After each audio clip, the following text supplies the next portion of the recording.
Tell us about some of the projects you are currently working on. First and foremost, the one that comes to mind, we're working with 500 bed and breakfast owners. Quick story, background. Remember the story I told you about where I'm sitting down with a potential hotel client that was into flat screen TVs? Right. Shortly thereafter, I'm sitting down with my own corporate people and I'm saying, you know what? I am starving for some passionate clients. I need somebody that really, really is as passionate as us. We've got them, we need more of them. So how do we find these people? Coincidentally, as luck would have it, my son is going into a baseball tournament. It's his freshman year of college. He plays baseball. And I have to be in Myrtle Beach. So I call up my admin assistant and I say, hey, listen, Peggy, get me a hotel room, please, in Myrtle Beach for 8 nights.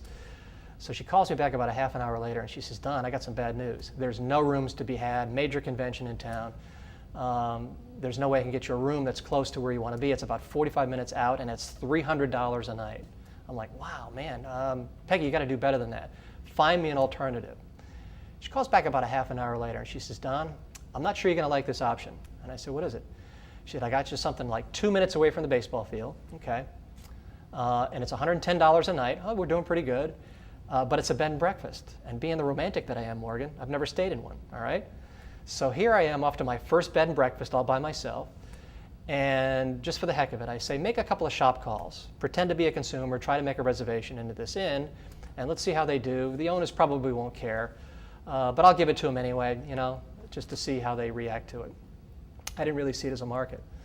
Lo and behold, I show up at their inn, I introduce myself, and I give them a quick and dirty. My name's Don Farrell, here's what I do for a living, here's a couple of shop calls. If you want me to explain it, I'll explain it to you later. And they said, whoa, wait a minute now, what is this?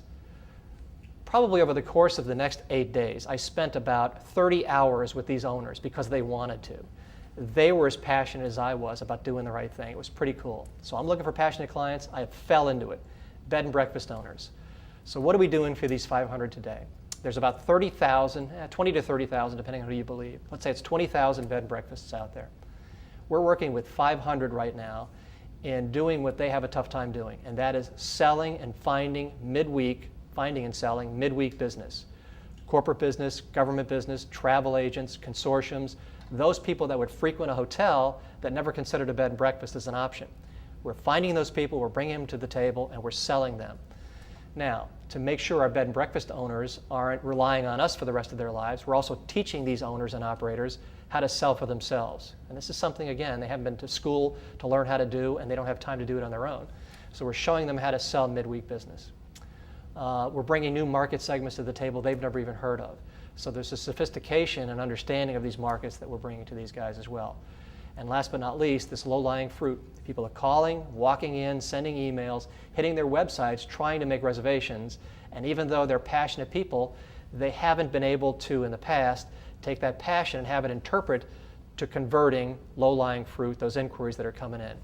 So, having a ball with these 500. And I hope that grows to 1,000 or 2,000. But that's a major part of what we're doing today. Second project I want to tell you about. We're working with brands, different brands, in hallmarking, and it's a revenue hallmark. So, when you sit down with a client, let's pick on hotels again. If you sit down with a hotel brand and you say, what are you famous for? You're going to hear things like, we treat our clients like family, okay? We're cheap. It's cheap to get into our brand, okay? And we have a program so that if they don't want to be a part of our brand, it's easy to get out. There's not a big penalty. Okay, what else have you got? Well, that's it. Isn't that enough? It's not. I mean, think about it, Morgan. The barrier to resistance on those 3 things alone is next to nothing. Anybody could start a company tomorrow. Cheaper, friendlier, and it's easy to get out of the contract. That's not a good brand identity. And when you start comparing that brand with their competing brands, you find out that they don't have an identity either. So here's a huge chance in the marketplace for these brands to really distance themselves from their competition. How? Through revenue acquisition, period. Revenues. Franchisees, members belong to an association or a certain brand because they want to make money. And if you can help them grow their revenues, flat and simple, you are somebody they want to do business with. So we're working with these brands in developing a hallmark, if you would, in increasing all of their revenues dramatically. Okay? That's a lot of fun.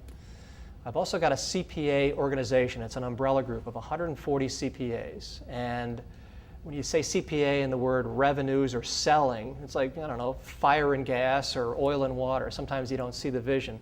I know I didn't. They typically aren't very good salespeople. So credit these CPAs. They want to become better salespeople. They want to become better service people. They want to be better culture drivers. They want to know where to find good people, how to hire them, how to train them, how to reinforce it, and then how to hang on to these people long term. Credit these CPAs. I mean, they're cutting edge for CPAs. So I'm having a lot of fun with that project. Two more I want to tell you about. Small business owners. I can't tell you the major city because the project hasn't taken off yet, but we're developing programs, much like that book I told you about, Bible for Small Business Owners. This organization wants us to train their small business owners in their marketplace how to drive revenues. So that's something that's about to launch in the next 60 days that we're developing on a citywide basis. Pretty neat. And last but not least, I've developed a group of individuals that are doing this research on how people like to learn in conjunction with a major university. And we're going to come up with the definitive proof on how people learn best. So those are the 5 projects we're working on big time, in addition to speaking and workshops and everything else. Those are the 5 biggies. You still take time to train the housing department at St. Jude Children's Research Hospital. And I know you do this out of the goodness of your heart. And you help the Ronald McDonald House of Memphis, you help Target House, and you also help the Memphis Grizzlies House. And why is it that you wish to do this? Great question. And what does it mean to you? Because I know in all of your 80-hour work weeks, because you're passionate about it, why you decide to help us. It's the right thing to do, number 1.